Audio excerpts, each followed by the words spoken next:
ProudMouth. Hello and welcome to another Be Your Own Loud podcast. Well, everybody, we got a super treat for you today.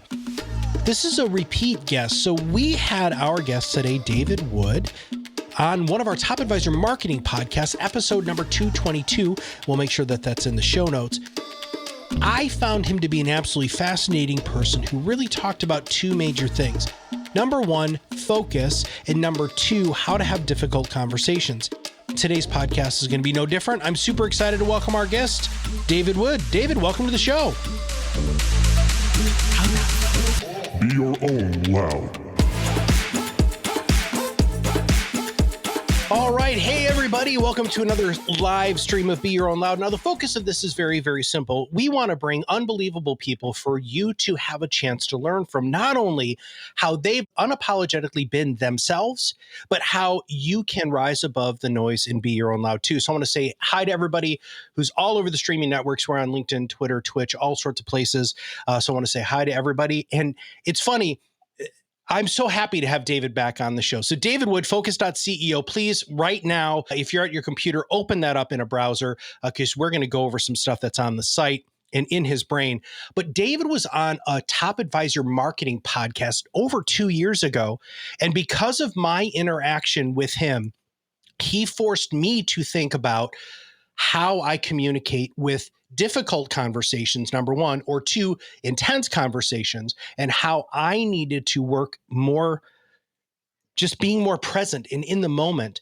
And I was just talking to him about it. And as a coach, I know David knows this, but sometimes you don't hear about how you've impacted people. And so I wanted to get him on the show, really very selfishly, just say thank you. That your training, your thought leadership, I follow you all over social media, what you do for people to help them have not only difficult conversations, but greater focus is truly a remarkable thing. So I just want to say thank you for that. Man, I'm so glad to be here. I forgot how much I enjoy hanging out with you.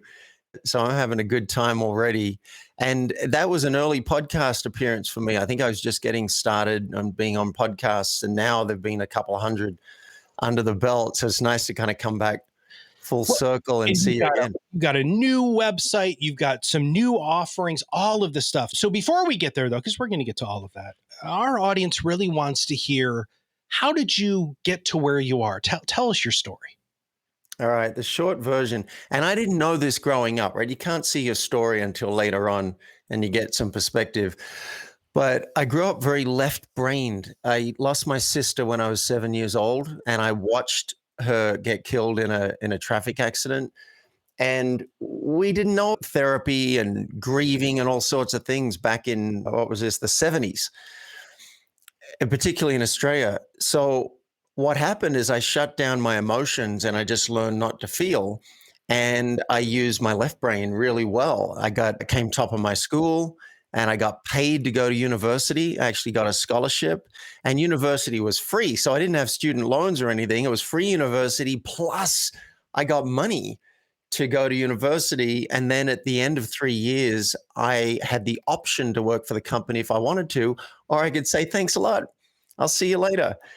I was doing well, and then I got a job interview on Park Avenue in New York, and I was like, man, I've got it made. At the age of 23, I had an office on Park Avenue, and I'm consulting to Sony Music and Ford and Exxon. And then someone mentioned a personal growth course called the Landmark Forum. And I thought, I've never really done anything like that. Maybe I should see if there's something in it for me. And I wasn't happy in my marriage. So I thought, let's see what I can find out. Now, they all wore name tags and they smiled way too much. And so they kind of scared me, but I thought, I'm going to get in and get out. I'm not going to be a self-help junkie.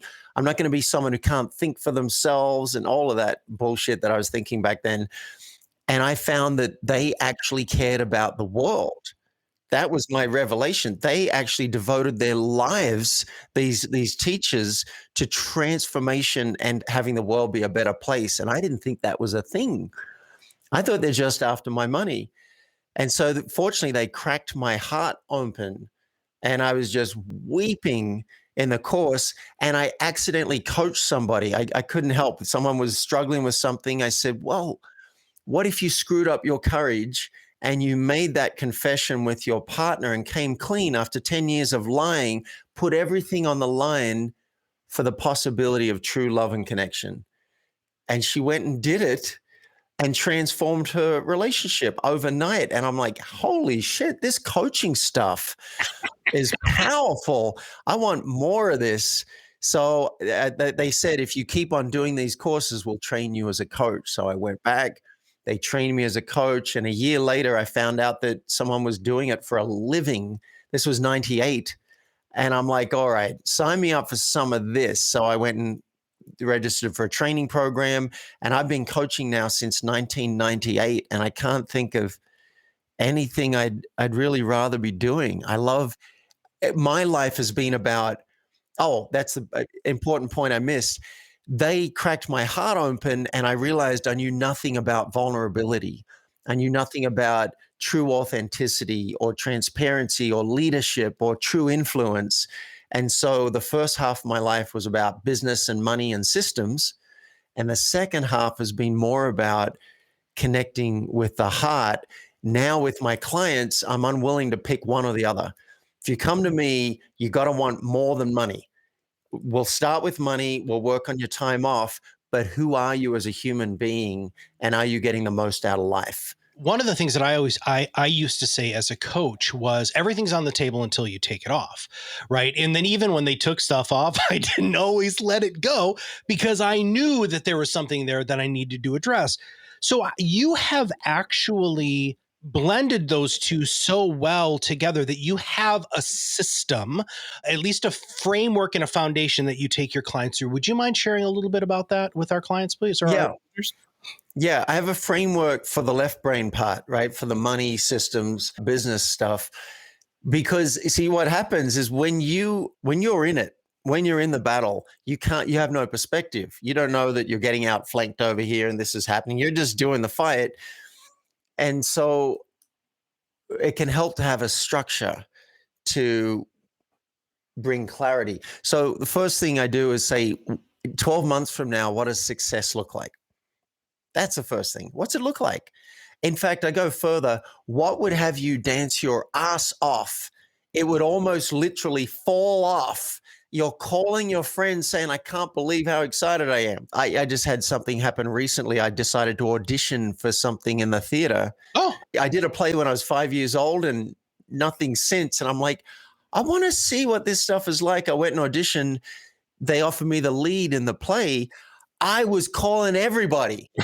I was like, I can't believe it. I'm doing Dracula in a local.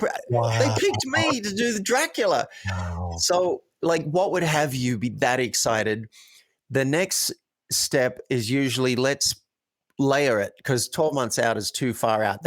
How do I relate what I do today to 12 months out? It's impossible. So 3 months, what would be the milestones that would have you like, yes, I'm right on track. Then we got to layer it back to the next week.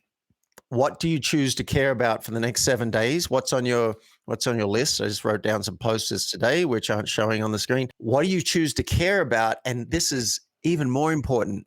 What will you agree not to care about for 7 days? Oh, Yeah, because the mind wants to do everything.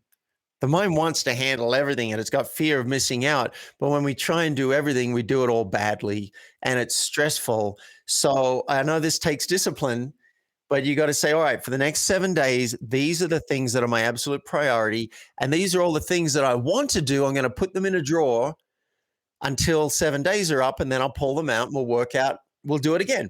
yeah. And you have to have a system in place to create that weekly plan because you might pause this recording and you create a plan and you're all set for 7 days. And then 2 months later, you go, what happened? I had such a strong start. What happened? Well, you need to have a date with yourself once a week to write down that plan. It might be 5 minutes. I'm okay if you take 5 minutes to say, all right, next 7 days, what makes it onto my desk and what doesn't? And then the last piece of this simple little system, and by the way, I've got a link where people can download the cheat sheet for this later on if we want to give it to them. The last step is, what am I going to do tomorrow? When I wake up, And don't leave it until tomorrow to work that out, because then you might get lost in email, you get lost in voicemail, and the whole day's shut. No, work it out the day before. I think 4 o'clock is a nice time. You set your alarm and say, all right, 5 minutes, maybe 20. It's up to you. Oh no, sorry, this is just for the what am I going to do tomorrow? 5 minutes is plenty. If I was only allowed to do two things tomorrow, if that was it, if I was only allowed to do two things for my life and business, what would they be? What would move the needle in my life and business? And I think, what an amazing question. And that'll help you focus the mind, and then put it down on a couple of Post-its, leave it up on your computer or on the desk. And here's a pro tip. When you wake up the next day, you can do your morning ritual. Might be a walk, might be dancing, might be making a smoothie, go to the bathroom, get your water, whatever it is. But do not check voicemail. Do not check email. Do not do anything for your life and business other than the two things that were on your list. Now, once those things are done, hey, everything's fair game. But this will help you move at probably twice the speed towards the goals that you set. And all of this, Matt, only matters if you care about the speed you're moving at.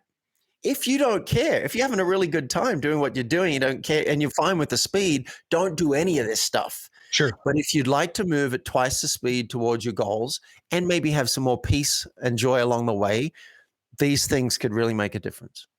Well, so why does this work though? So you've been coaching for 20 plus years now, almost 30 years, right? 30? My math good there? Well, 20 plus, right? 25. Yep. Yeah, 25. There you go. I have to ask you why. Why is that incremental step so important to having your success accelerated? Those two things that you wrote stickies. Why does that work? Because, wow, what a question. It seems deep and shallow at the same time. What came up for me was orangutans. You just think about orangutans. Orangutans are going about their day. They get their food. They preen each other. They do all that stuff or whatever. But they're not building cities. They don't have the prefrontal cortex or whatever it is in our brain that does all that. So they don't have that. We have it. We don't always use it for planning. So we're just being orangutans often in the day. We're responding to emails. We're doing stuff. That's fine if you like the status quo. But if you want to create something in life, in time and space, new term came out of my mouth this morning, life sculpting. Came out of my mouth, right? Life sculpting. If you want to be the sculptor and actually shift your relationships and your life and your business and your bank account and whatever, well, then you're going to have to do some planning, and you're going to have to stick to the plan. Largely, some of us have that natural ability that if we just navigate by curiosity and don't plan anything, then things just come to us. Some people have that. That's wonderful. But for the rest of us, like The Secret, right? The Secret, some people think, oh, I just need to envision it and will come. Well, that's a beginning.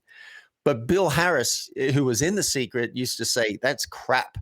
You envision it and then take a lot of massive action. You do the work in the direction of what you want. So we have that ability. If you're not going as fast as you want, recognize you may be doing the monkey thing. I say the mind is like a monkey on crack. And so if you allow it to be that and you just chase monkey treats, just don't be surprised if a month from now or a year from now, you're still wishing your business was doing better. You're wishing your relationship was better. You're wishing your kids would open up to you 50% more than they do. You're wishing your health was better. You're wishing all these things and you don't have it. Just know why. That's all. You can change it. It takes a little bit of, it takes a lot of discipline. I just interviewed a billionaire. Well, he doesn't like to be called that because I think technically it's not true, but he's on his way. But he said, you've either got to work harder, smarter, or longer than everyone else. And if two out of three aren't working, then you're going to have to do all three. And I thought that was very wise. Oh, I love how we can see the comments on the side. Ari Yeah, just said, yeah. chasing monkey treats. But yeah, man, monkey, like a monkey on crack is this mine? And it's like, oh, here's a monkey treat. I got a text message. I'll respond to that, get a little dopamine hit. Or I'll cross off 6 emails. Boom, 30 off my list. Yeah, but did you go any faster towards those dance your ass off goals? No. There's an admiral who does commencement speeches, and his whole speech begins by talking about how you need to make your bed first thing in the morning.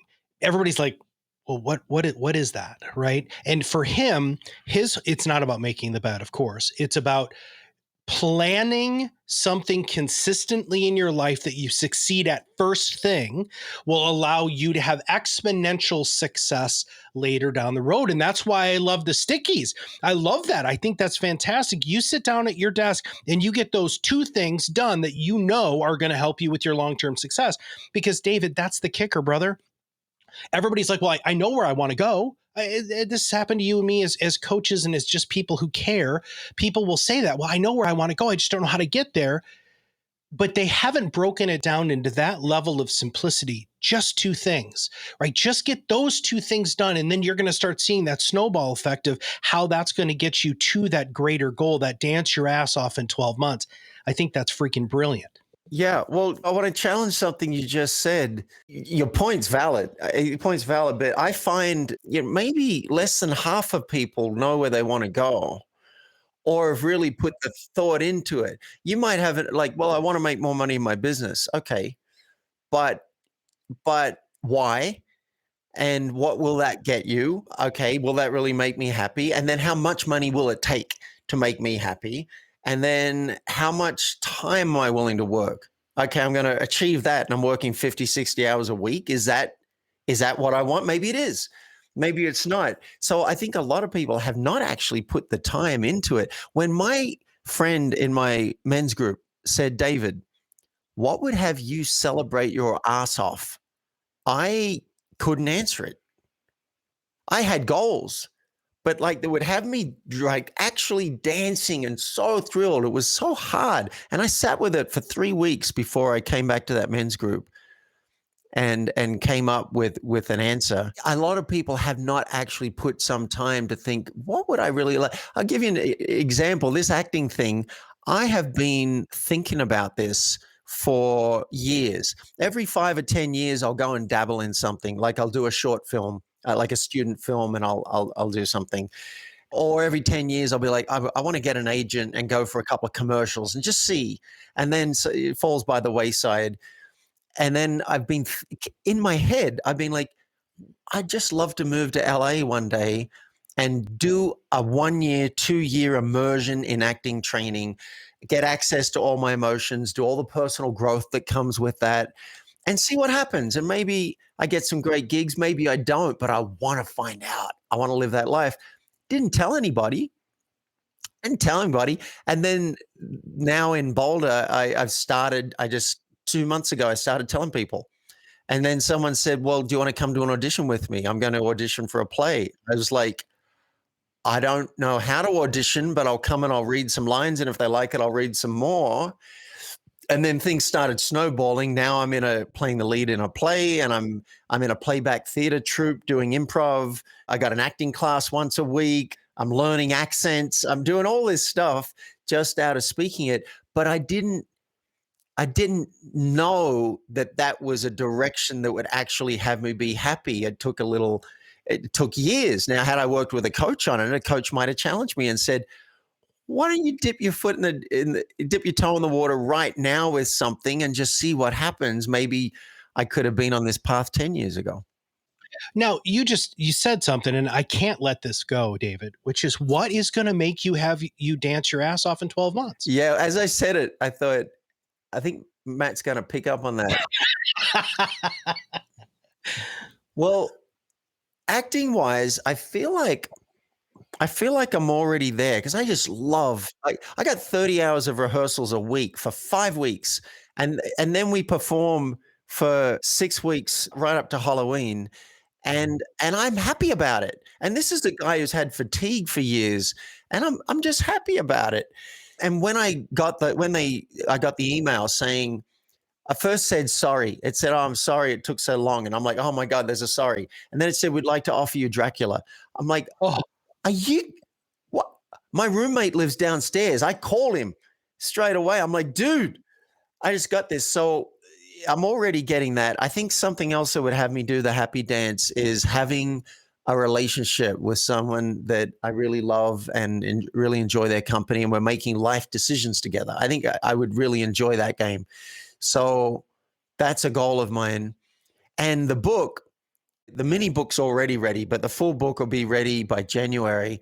And I would really be thrilled to see that making a difference in people's lives.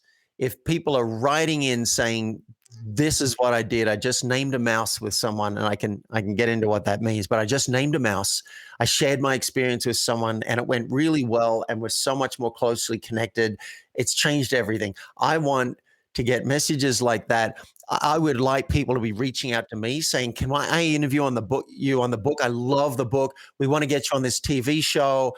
If Name That Mouse becomes part of the public consciousness and people are going up to people saying, "Can I name a mouse with you?" Or kids saying to parents, "Mommy, can I name a mouse with you?" That would make me very, very happy. beautiful transition, my friend, because that's absolutely where I want to go. Let's talk about the mice. Let's talk about the elephant. Let's talk about the books. Where did this come from? And tell us what the philosophy is here. Yeah, thank you. It came from I was training people in how to be authentic in a business setting and a corporate setting and how to be a consultant like that. I was assisting a friend of mine in this course, and one of the assistants one day she just said, "You've got to name the thing." And we're like, "What do you mean?" She said, "You've got to name the thing. Whatever the thing is in between you or the thing that's going on for you, you're trying to talk about something else. You've got to name the thing. And then you can talk about whatever it is you think you're supposed to talk about." And and I thought that was so powerful. And I assumed she was talking about, let's suppose we're having a meeting, but I'm feeling embarrassed about how the last meeting went. Maybe I insulted you. I said something, and it hasn't been talked about. Now, if it's really big, if it was a huge fight and I'm not saying anything and it's present for both of us, that's an elephant. We all know about that. And so I know we have that in our culture. We have talk about address the elephant in the room. But what I realized as she was saying over and over, "You got to name the thing," is that many creatures in the room are much more subtle. Yeah. There's a mouse in the room. And it might be just, I feel embarrassed about the last meeting, but I don't know if you're holding it for you. It might have been fine. I just wish I'd done it differently. That's a mouse. I want to, I thought, what will people relate to? They know the elephant. Let's introduce them to the concept of the mouse. So the title of the book, the working title actually right now, I know if you're watching the video right now, you can see Name That Mouse behind me. But we're also working, we might just call it the mouse in the room. The mouse in the room. Because everyone knows about the elephant. But did you know about the mouse in the room? And there are two different categories of mice. One could be they're just so subtle. I named an appreciation mouse with you earlier. I said, I forgot how much fun I had hanging out with you. That's a mouse. Right? You didn't know about it. And it's not huge. It's just quite subtle, but it was part of my experience. I shared it with you. Maybe we felt a little more connected out of doing it. Then there are big mice, and we call these rodents of unusual size. Yay, Princess Bride reference. Heck yeah, dude. Yes, they could be huge. They could be the size of an elephant, but it's a mouse because the other person may not know about it. That's why it doesn't qualify as an elephant. So let's suppose I cheated on my partner 10 years ago, and I've been carrying that around for 10 years. That's a pretty damn big mouse. And I would encourage people to find an artful way to name it. Now, there are risks. Oh, Jennifer's just said, cannot wait to read this book, Name the Mouse in the Room. Yeah. Well, Jennifer, I'll give you guys a link. You can go and get the mini book right now. It's got beautiful illustrations. We've identified 6 different types of mice. It'll give you tips on how to get started right away. Contribute a little money towards the production of the book. We'll give you that. We'll give you the Kindle when it comes out as well. Yeah, I'm thrilled because here's why, Matt. I think we hide our mice. We do mouse hiding as a default. I wasn't asked as a kid, David, how do you feel about that? My parents didn't ask me that, so I didn't even know I had feelings. I was just logical and left-brained, and I jumped to a solution, which I hear is a trauma response. But I didn't know. So now I get quite excited about the idea of, wait, what is going on for me? When someone asks me, how are you? I take that as an opportunity to stop, check in, close my eyes, and go, how am I? Well, I feel kind of grounded and still, and there's a sense of anticipation about this call that we're about to have. Those are my mice. That's what's going on for me. And then they might be like, oh, wow, hearing that, I notice I feel pretty grounded too. And I'm excited about this call, right? Those are their mice. So let's be more transparent. If we don't do it, we create disconnection. That's the default. And we're so disconnected, we don't even know it because everyone else is disconnected. But the vulnerability aspect, and what I'm hearing you say here is that you are attempting to change people's way of fundamentally communicating, whether that's at the beginning, middle, or end when these mice become apparent and in your consciousness. But that's not business, right? I'm just playing devil's advocate here, my friend. Business is posturing. It's I'm stronger than you, blah, blah, blah. But what you're talking about here changes the relationship in the world of business. Can you talk about that a little bit more, please? Yeah, we often think like we want to strategize and we want to manipulate. I know that's a bad word, but we're always trying to get what we want. And that's valid. I think the ego should do that. The thing is, the brain doesn't have a billionth of the information it needs to actually make the perfect right decision. So here we are trying to control life badly for the most part. Now, sometimes it works and I just manipulated someone into a sale. Okay, all right, fine. Not a big deal. But if we do that all the time, we're not bringing our true selves to the relationship. And what happens is people will feel that. And ultimately, they'll go and deal with someone else, particularly if they have a good bullshit meter. They'll feel this person isn't real. Same in dating. You know, if you're just telling a story, if you're doing pickup 101 and lying to someone to try and get them into bed, there's a good metaphor, actually, that you can live life like that. I know a guy who wrote a book called Around the World in 80 Babes. One of the people I would least want to be in a room with, right? He had a lot of sex, did not trust that guy at all. Now, in a business context, if you're posturing and just big noting yourself and all of that, I'm going to feel it. And I'm going to be like, that guy's a dick, even though I don't say it to their face. But if someone's willing to be real with me and say, hey, David, I notice I really want to get your business. I want to work with you. And I think you'd be a great advocate. And so I notice a lot of what I've been saying in this call is geared towards that. And I just wanted to name it, wanted to put that on the table. And having said that, now I realize I can let go of it. I feel less attached.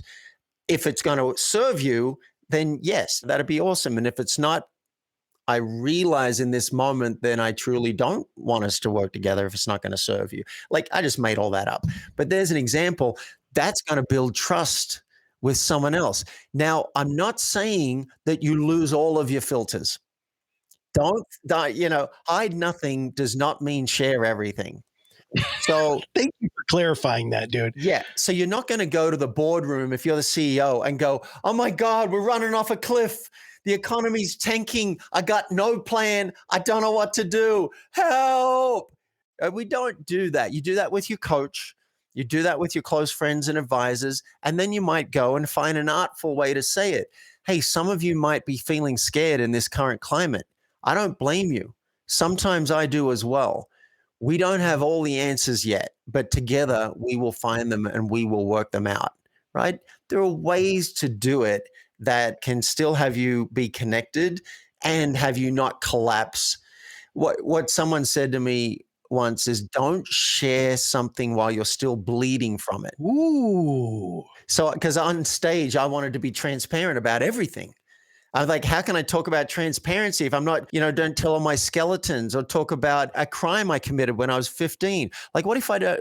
I have to tell that. Well, firstly, if you're still bleeding from it, don't share it. Do that with your therapist or process it with someone else. Get yourself together. And then secondly, some things just aren't anybody's business. There is room for privacy. And I didn't understand that for a long time. So I don't share everything with everyone, but we go way too far the other direction. So don't take this as license of like, oh, I don't need to name my mice with people. No, 9 times out of 10, find a way to artfully name that mouse and then let the universe decide what should happen. I love not talking about something or not bringing it up while you're still bleeding from it. And I think, number one, there is a time and the place for that, which again would be with therapy, partner, close friends, those sorts of things. But do you name those things too, David? So we've talked about naming the elephant that's in the room, which most of us are aware of, and then naming the mice, regardless of the size, all the way up to rodents of unusual size.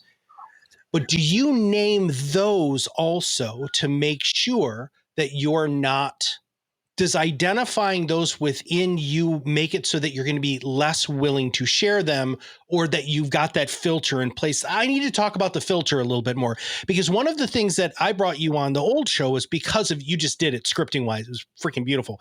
You're a CEO, world's coming to an end. Instead of running into the room saying, oh my God, the world's coming to an end, you just created a very artful way to have a conversation with somebody about a difficult conversation, right? That's so in how I picture you.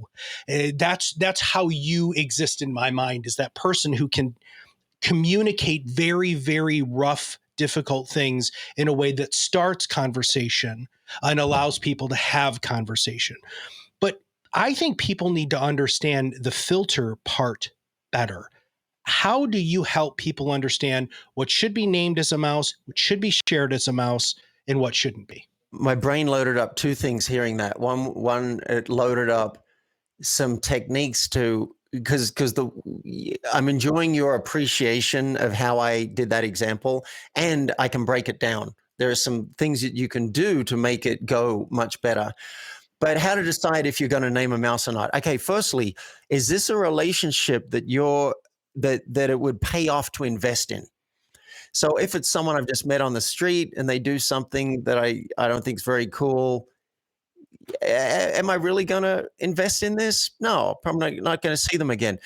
The person who actually kept saying, name the thing, I had an interaction with them. They were going to come to a party I had, and I realized I felt a bit off about them coming to the party. I was worried about them taking all the attention. Sure. It was my birthday party. And so I named a difficult mouse with her, and she chose not to come to the party. Now, that felt complete to me. We haven't spoken since, but we weren't good friends. I don't really see that person. So but if I'm going to see her in a lot of circles, or I'm going to be working with that person, then I'm going to put more time into it. My housemate, a lot of things have come up that haven't felt good for either of us. And so we have a house meeting. We've had 4 of them now. We sit down and I set a timer, 3 minutes, and one of us goes and speaks uninterrupted, and we keep going back and forth until we're done. Now, I chose to do that because it's worth the investment for me to have a good living environment. Now that he's moving out in a few days, and I knew it was 30 days notice, I've been less likely to invest time in correcting things. And also, some of my investment did not pay off very well when I tried to share what was going on for me. And I said, hey, I'm in mystery. I don't understand why you're so upset. Can you clue me in? The response I got back was, you're delusional if you can't see what you did. Okay, I'm bringing everything I got here to communicate, and it's not hitting well. There might be some logic flaws in this brain I'm dealing with. So I decided to invest less. I'm like, look, doesn't seem like it's working for either of us. Why don't we 30 days and find somewhere else, and I'll help you move. So I guess one thing is, how important is the relationship? The more important it is, and I'm going to have to deal with this person, I'm going to invest a lot more in mouse naming. How receptive are they? Now, I'm hesitant to say this. This is a mouse that's just popped up for me. I'm hesitant to say this because people might use that as an excuse. Oh, that person's not receptive. That person's just not generally open. Oh, my boss he's never going to hear. You have no idea. If you read the book or the mini book and you follow the steps, you'd be amazed. I called a boss that I sued once, and I called him to say, look, I just wanted to check, is there any bad blood between us? Because I wouldn't want that. And he ended up at the end of that conversation sharing about his divorce. We'd never had a personal conversation. We had never had a personal conversation. He opened up to me. And I've had that happen over and over again. Now, look, it's not always going to go well. It's messy, but it's very messy not naming your mice as well. Gotcha. So the foundation of this show is to help people figure out how they can rise above the noise in their area of expertise to be their own loud. And what we figured out, David, is that part of great marketing, great communication, great content is unapologetically being yourself. Now, do you think through this process of naming your mice, do you think about the process of learning the filters and the communication? Do you believe that that helps people better understand themselves and what they should put out into the world so that people can have a real connection? Love that question. You see, the problem as we started writing Name That Mouse or The Mouse in the Room was we realized that most people are not trained in even knowing what's happening with themselves, right? As I said, my parents didn't say, how are you feeling? I didn't have a lot of, I had a teacher once say, just be more in your body. And I was the one, everyone just nodded. And I put my hand up. What are you talking about? Yeah. Woo. What is be in your body? And someone had a practical suggestion. She said, you could start by wiggling your toes. And I was like, oh, I can do that. Wiggle your toes. Brings a little attention to my toes. All right, that's a start. Now, right now in this moment, I feel in my body. I just put my attention on my body. I'm aware of like electricity here. As we start to my hope is as we start to name our mice, we will become more aware. Now, it won't always happen in the interaction. So I'm talking with you, Matt. Maybe you're a client and you've just said, hey, I'm not happy with services. I might have a fight or flight or freeze response. I'm feeling bad. I don't really know what to say. And then maybe I can spot it in the moment. Hey, I notice I kind of froze. I'm feeling a little bit defensive, and that's not serving anyone. So I'd like to let go of that. Can we slow it down a little bit? Now, that would be amazing if I can spot it real time. More often than not, you're going to realize it later. Maybe you're talking to a friend or you're complaining and you realize, oh, this is what was going on then. I felt defensive. I felt attacked and I wanted to defend myself. And I wasn't actually listening to Matt. I wasn't really listening to his grievances. I wasn't getting curious about it. I might realize all that later. Then I can go back and say, hey, I've realized some things about my experience. Can I share them with you? And I think I want to share them with you because I could do a better job of listening to you. I wasn't listening very well. So now we're getting into like how you name a mouse. So I just asked for consent and I gave some context. Oh, I didn't realize the things now. I realize them back then. I do realize them now. And I might share a positive intention. I'd like to share it so that I can understand you better and maybe improve as a coach, right? There's a positive intention. And then if I'm afraid to share it, that's another mouse. That's a new mouse. Hey, and I notice that I'm nervous about sharing it with you because you seem to get angry in another interaction we had, and I'm worried you might be angry now. And I still want to share it with you because I think it'll serve us both. Is that okay? So it's funny, you work out one mouse and another few pop up, they breed. I remember when I was sitting with the same teacher, I'd wait for the microphone to share how excited I was about something. By the time the microphone got to me, I was terrified because now I'm going to speak in front of a group, but I wouldn't name that. I would just share the thing that I had been excited about, but now I'm not excited about it. And it was weird for everybody because I'm sharing about excitement while I'm terrified. And they're like, this guy, I just don't trust him. That's what they didn't know why. So hopefully now I would catch it. Hey, I wanted to share about this excitement thing, and I still do. And right now I'm terrified because I have the mic. And you guys don't need to do anything about that. I'm okay being terrified. I just wanted to name it because it might be weird trying to sound excited when I'm terrified. Now they can get me. Now they're like, oh, that makes total sense. And there's congruence. And someone had asked that I share one of the accents I'm learning about. So I'll just say, oh, no way, Halloran. You're great. You're just great. So there you go. Nice. That's one of the accents I'm working on. Well, I want to thank you very That much. was Indian, by the way. That was my Indian accent. Well, I want to thank you very much once again for enlightening our audience on a lot of this stuff. What's the best way for people to reach out to you, David? Thank you. I created a link that'll take you to a hidden page on my site that's got a gift basket of goodies. It's got the cheat sheet for how to get twice as much done in half the time. There's a video on how to implement it, and it'll take you also to the Name That Mouse page where you can get the mini book right now and also share about it if you want with your community. Like, look what these guys are doing. Let's help them. Let's help them along. And you can do all of this at myfocusgift.com.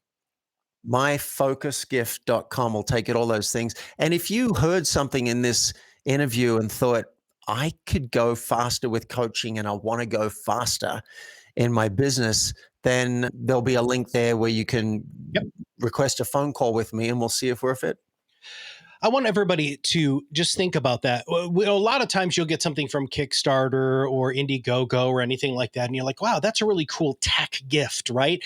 Or a tech thing that I want to support. We should do that with thought leadership too. I've never really understood why more people aren't doing what David's doing there, which is being able to say, hey, look, why don't you contribute to this, because it's only going to make it bigger, faster, stronger, better.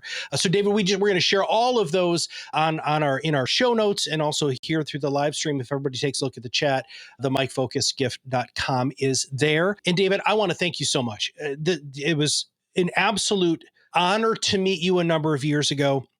It's been an honor to follow you and to watch the development of just who you continue to become, because it's not a finite thing. It's a wonderful opportunity to continue seeing growth.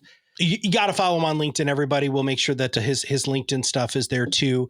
But I just want to thank you very much. I'm just going to do a quick wrap up. So I just want to say thank you for being on the show. Well, thank you. And I want to name an appreciation mouse, because not all mice are negative. Your advocacy when I met you blew me away. I'd never had anybody say, this is amazing. You're a former actuary talking about life. We need this message. And you introduced me to 7 people like that within 24 hours. And almost every one of those interactions has led to another interview. One led to a training that I've given for people. I'd never experienced such blatant advocacy, and thank you for that. It really means a lot to me. Awesome. Well, my appreciation mouse is you just don't meet people like you very often, right? And so I'm so grateful when not only do I, and this is why I believe I have one of the greatest jobs in the world, is because I get to bring people like you to an audience that might not have heard your message or might not have had a chance to experience you. Getting to the idea of how all of this helps all of you create real, authentic content that will allow you to be your own loud. Everything David said supports that. Naming mice. Wow. Could you imagine how engaging some of that could be with your existing clients? Could you imagine just having a little bit more vulnerability and accept that this is who you are and showing that to more people, how powerful that would be? And make sure that you go ahead and check us out on social media. Please, everybody. We would love to be able to help all of you a little bit more. But most importantly, if you feel that you want to have somebody in your life who's going to help you get those two things done every day, which cascades into something even greater. If you want to learn from somebody that can help you name some of the things in your life that you need to name in order to be more successful, please go to Focus.ceo and connect with David on social media. So for all of us at ProudMouth, this is Matt Halloran, and we'll see you on the other side of the mic very soon. Thank you for listening to Be Your Own Loud, where we reverse engineer success to help you accelerate your influence and break free from the torment of sales. If you haven't done so already, subscribe to our podcast, share it with others in your company or profession, follow us on social media. This podcast is brought to you by ProudMouth, the Influence Accelerators. Visit us at ProudMouth.com and join our Influence Accelerator Academy for free to enhance your marketing mindset and know-how.